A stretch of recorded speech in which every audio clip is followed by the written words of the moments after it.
गंगा मैया के अंदर रेलवे लाइन साक्षात आपके सामने है, साक्षात नैरो गेज लाइन, सिग्नल वाले खंबे।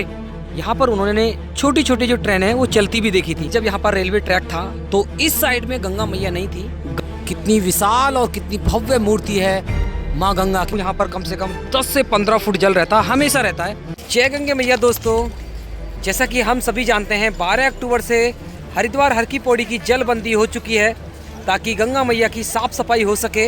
ये जलबंदी दिवाली के दिन 31 अक्टूबर तक चलने वाली है। ऐसे में हरिद्वार आने वाले ज़्यादातर श्रद्धालुओं को परेशानी का सामना करना पड़ेगा। हर की पौड़ी पर स्नान के लिए बिल्कुल भी जल नहीं मिलेगा। और हर की पौड़ी के जो दृश्य हैं कुछ ऐसे होके रखे हुए हैं, चारों तरफ आपको इन पत्थरों का अंबार नजर आ जाएगा, इस गंदगी का अंबार नजर आ जाएगा। गंगा को मोक्षदायिनी और जीवनदायिनी कहा जाता है। सचमुच माँ गंगा के बिना इस तीर्थ नगरी की कल्पना भी नहीं की जा सकती। वैसे जब से जलबंदी हुई है मानो पूरी हर की पौड़ी की रौनक ही गायब हो गई है। देख सकते हैं श्रद्धालु जगह जगह जल ढूंढ रहे हैं स्नान करने के लिए, लेटकर बैठकर स्नान कर रहे हैं। माँ गंगा के सूखने के बाद हर की पौड़ी पर जितनी दुकानें लगती थी मैक्सिमम गायब हो गई हैं। कहा जाता है जब तक माँ गंगा रहती है तो बहुत से लोगों का जो है पेट पलता है। माँ गंगा के सहारे ही बहुत से लोगों का जीवन चलता है। लेकिन माँ गंगा ने सभी लोगों को बहुत ज़्यादा दिया है। जब तक माँ गंगा यहाँ पर बहती थी तो सभी का पेट पल रहा था और बहुत ज़्यादा दुकानें चल रही थी यहाँ पर। लेकिन माँ गंगा के सूखने के पश्चात ये हज़ारों लोग यहाँ पर पहुँच गए हैं। देखिए, आप देख पा रहे होंगे ये जगह जगह खुदाई कर रहे हैं और इनको भारी मात्रा में सोना चांदी और कीमती सामान मिल रहा है। और इन लोगों की संख्या इतनी अधिक है कि जितने श्रद्धालु यहाँ पर मौजूद हैं उतने ही लोग यहाँ पर सोना चांदी ढूंढ रहे हैं। आप आगे तक देखेंगे इन्हीं लोगों की बहुत बड़ी संख्या है और लगातार देखिए गड्ढे खोद रहे हैं, खुदाई कर रहे हैं, अपने हाथों से खुदाई कर रहे हैं और सोना चांदी ढूंढ रहे हैं। और बड़ी मात्रा में सोना चांदी इनको मिल रहा है और ये लोग बड़ी संख्या में यहाँ पर पहुँचे हैं और सोना चांदी ढूंढ रहे हैं। देख सकते हैं कितने बड़े बड़े गड्ढे करके रखे हुए हैं और यहाँ से सोना चांदी निकाल रहे हैं। ऐसे ही दृश्य आपको नाई घाट के सामने देखने के लिए मिलेंगे। देखिए, इस स्थान पर आप देख सकते हैं माँ गंगा के सूखने के बाद बड़े बड़े बोल्डर्स नजर आ रहे हैं। आगे भी आपको कुछ ऐसी रहस्यमयी चीजें आपको नजर आएंगी जिनको देखकर आप भी हैरान रह जाएंगे। आज हम आपको माँ गंगा के सूखने के बाद एक ऐसी रहस्यमयी रेलवे लाइन दिखाने वाले हैं जो अंग्रेजों के ज़माने की बताई जाती है। उस स्थान पर हम आपको लेकर चलेंगे। बने रहना दोस्तों वीडियो में। वीडियो को लाइक कर दें और हमें सपोर्ट करने के लिए हमारे चैनल को सब्सक्राइब करके बेल आइकन दबा दें। दोस्तों, भी मैं धनुष पुल के नीचे आ गया हूँ। इस साइड में भी आप देखेंगे तो इन लोगों की बहुत बड़ी संख्या है जो इन पत्थरों को बार बार पलट रही है और यहाँ से सोना चांदी निकालने का कार्य कर रहे हैं। देख सकते हैं, नज़दीक ले जाके मैं आपको दिखाता हूँ। देखिए,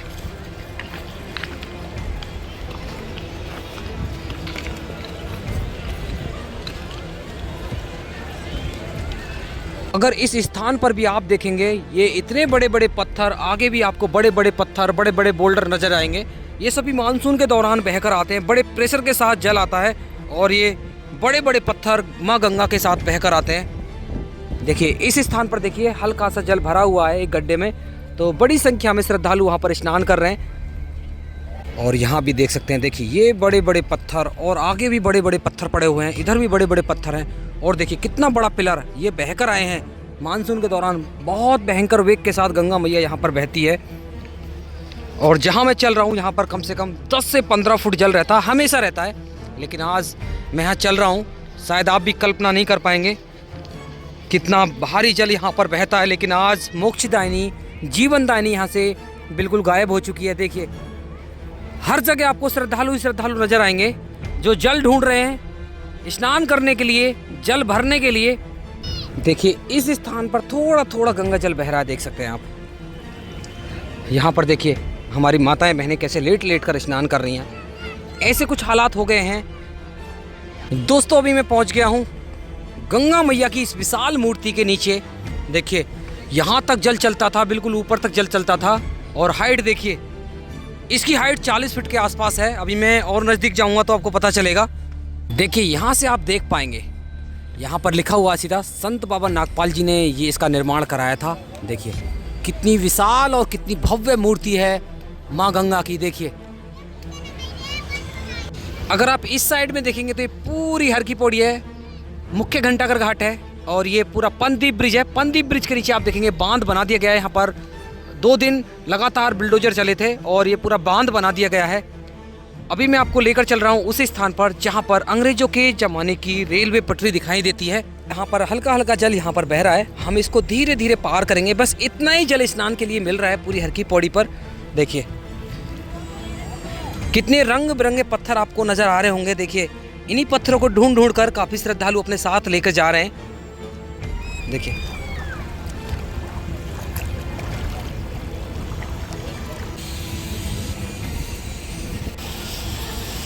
दोस्तों, इस साइड में जो आप दृश्य देख रहे हैं ये पूरा का पूरा वीआईपी घाट है। इस घाट पर नॉर्मली एंट्री नहीं होती है।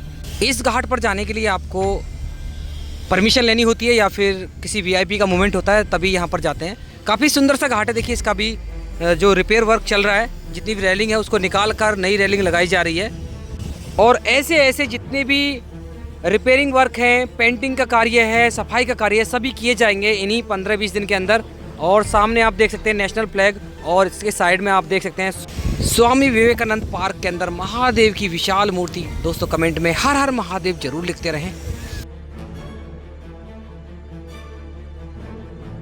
कि इस पिलर को देखिए, इस पिलर के बारे में किसी ने नहीं सोचा होगा। कुछ ऐसी ऐसी रहस्यमयी चीज़ें गंगा मैया के अंदर नज़र आती हैं जो कि अंग्रेज़ों के ज़माने की हैं। देखिए आगे मैं आपको दिखाता हूँ। ये काफ़ी लंबा पिलर है। यहाँ पर क्या रहा होगा किसी को कुछ मालूम नहीं है। और आगे जो आप ब्रिज देख रहे हैं इसको बताते हैं कि अंग्रेज़ों के ज़माने का ब्रिज है। बहुत पहले बनाया गया था ये। तो अभी जब भी कोई वीआईपी मूवमेंट होता है तब इसका इस्तेमाल किया जाता है। दोस्तों इस स्थान से आप पूरे दृश्य देख सकते हैं माँ गंगा के। बिल्कुल भी आपको जल नज़र नहीं आएगा। सुबह सुबह थोड़ा बहुत जल छोड़ा गया था लेकिन अभी आप देखिए हल्का फुल्का जल वहाँ पर भरा हुआ है और बिल्कुल भी जल नहीं है। अभी मैं आपको और आगे लेके चलता हूँ और दृश्य दिखाता हूँ उस रेल की पटरी के जो गंगा मैया के सूखने के बाद दिखाई देती है।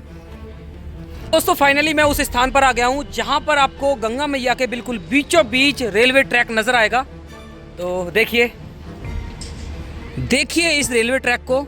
ये एक narrow gauge line railway track है और काफ़ी दूर तक जाता है। मैं आपको लेकर चलूँगा जहाँ तक मैं पहुँच सकता हूँ। इस रेलवे ट्रैक की पूरी पुष्टि ये पोल्स करते हैं जिन पर सिग्नल लाइट लगी हुई हैं और इन पर इलेक्ट्रिसिटी की लाइट भी लगी हुई है। देखिए रेलवे ट्रैक के साथ साथ आप ये देखेंगे ये जो ब्रिज बनाया गया है काफ़ी लंबा ब्रिज है, काफ़ी दूर तक जाता है। और ये जो ब्रिज बनाया गया है हैवी कंक्रीट तथा पत्थरों से बनाया गया है। काफ़ी मजबूत ब्रिज है लेकिन अभी इसका इस्तेमाल नहीं किया जाता है और जब भी कोई वीआईपी मूवमेंट होता है तभी इसका इस्तेमाल किया जाता है।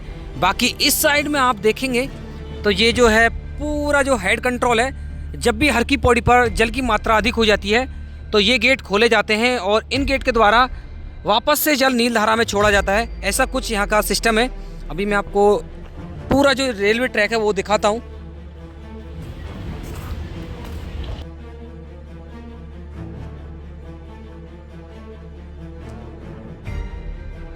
और इस जगह आप देख सकते हैं, देखिए रेलवे ट्रैक पूरा डैमेज हो गया है। इसका सबसे बड़ा कारण यह है कि पीछे की साइड में जो भीमगौड़ा बैराज है, जब भी भारी मात्रा में जल हर की पौड़ी पर छोड़ा जाता है तो प्रेशर के साथ जल आता है।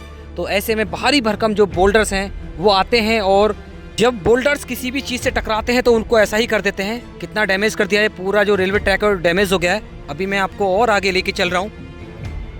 जगह जगह ये रेलवे ट्रैक दबा हुआ है और इधर पत्थर हटाए जाएंगे तो पूरा रेलवे ट्रैक नज़र आ जाएगा आपको। दोस्तों ये जो रेलवे ट्रैक है इसका कोई लिखित इतिहास नहीं है कि मतलब यहाँ पर ये रेलवे ट्रैक इसके लिए बना था और वहाँ के लिए यूज होता था। लेकिन यहाँ के जो पुराने लोग हैं उनसे मैंने काफ़ी लोगों से बात की तो उन्होंने इस रेलवे ट्रैक के बारे में बताया कि जो रेलवे ट्रैक है अंग्रेज़ों के ज़माने का है और जब यहाँ पर बैराज का काफ़ी निर्माण कार्य चल रहा था अंग्रेज़ों के ज़माने में, तो यहाँ पर जो अंग्रेजी अफसर थे वो इन गाड़ियों में आते थे, नैरो गेज लाइन वाली जितनी गाड़ियाँ इनमें आते थे और निरीक्षण करके वापस जाते थे। तो ये नॉर्मली जो अंग्रेज़ों के लिए एक निरीक्षण का जरिया था जिसमें अफसर लोग आते थे और निरीक्षण करके जाते थे। बताते हैं कि आज़ादी के बाद से इस रेलवे ट्रैक का कभी भी इस्तेमाल नहीं किया गया है और ये ऐसे के ऐसे ही पड़ा हुआ है। दोस्तों आप अंदाज़ा लगा सकते हैं जब यहाँ पर रेलवे ट्रैक था तो इस साइड में गंगा मैया नहीं थी। गंगा मैया जब से यहाँ पर आ गई हैं तब से रेलवे ट्रैक बंद है। बताया जाता है कि सबसे पौराणिक जो स्थान है वो है ब्रह्मकुंड घाट। वहाँ पर ही अमृत की कुछ बूंदें गिरी थी। उस स्थान पर गंगा मैया को लाया गया। तीर्थ नगरी हरिद्वार के अंदर मुख्य धारा सिर्फ नील धारा में बहती थी। भीमगौड़ा बैराज के निर्माण के पश्चात ही मुख्य हर की पौड़ी पर गंगा मैया को लाया गया है। उसके पश्चात से ये रेलवे ट्रैक बंद है। देख सकते हैं पूरे साक्ष्य आपके सामने हैं। रेलवे स्टेशन बोल सकते हैं उसको। वहाँ पर देखिए एक केबिन बनाया हुआ है रेलवे स्टेशन। पोल्स आप देख सकते हैं, पोल्स आपको दिख रहे होंगे और रेलवे ट्रैक आप देख ही पा रहे हैं। और कुछ लोगों का मानना है, जो पुराने लोग थे जिन्होंने उनसे पूछा था, यहाँ पर उन्होंने छोटी छोटी जो ट्रेन है वो चलती भी देखी थी, निरीक्षण गाड़ियाँ। रेलवे लाइन इतनी हैवी थी, सपोर्टिंग बीम्स भी डाल के रखे हुए हैं। देख सकते हैं बड़े बड़े नट बोल्ट लगे हुए हैं और आगे तक जहाँ भी आप देखेंगे सब कुछ आपको साक्षात नजर आएगा। तो इससे पूरा साबित होता है कि ये रेलवे ट्रैक ही था, यहाँ पर ट्रेन चलती थी। कि यहाँ पर देखिए रेलवे ट्रैक के आसपास जितने भी निर्माण कार्य होते हैं जो आप देख पाते होंगे, वैसे ही निर्माण कार्य यहाँ पर आप देख सकते हैं। ये एक छोटा सा रेलवे स्टेशन रहा होगा पहले। देखिए इसके नीचे से ट्रेन गुजरती है और देख सकते हैं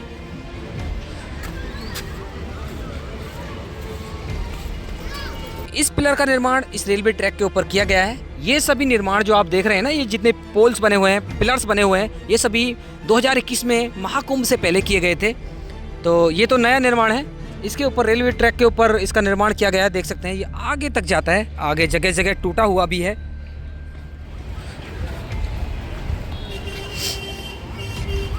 देखिए अभी मैं धनुष सेतु से आगे निकल कर गया हूँ, लेकिन ये ट्रैक आगे तक जा रहा है और बताया जाता है कि ये ट्रैक काफ़ी लंबा है, 5-6 किलोमीटर पीछे से है और आगे भागीरथी बिंदु तक ये जाता है। तो काफ़ी लंबा रेलवे ट्रैक है। दोस्तों रेलवे ट्रैक की ये जो जानकारी है सचमुच अचंभित करने वाली है। मैंने भी पहली बार देखा है। दोस्तों मैं आशा करता हूँ ये जानकारी आपको अच्छी लगी होगी। अच्छी लगी हो तो वीडियो को लाइक करें, ज़्यादा से ज़्यादा शेयर करें। हरिद्वार ऋषिकेश की ऐसी ही इन्फॉर्मेटिव वीडियोज़ देखने के लिए हमारे चैनल को सब्सक्राइब करके बेल आइकन दबा दें।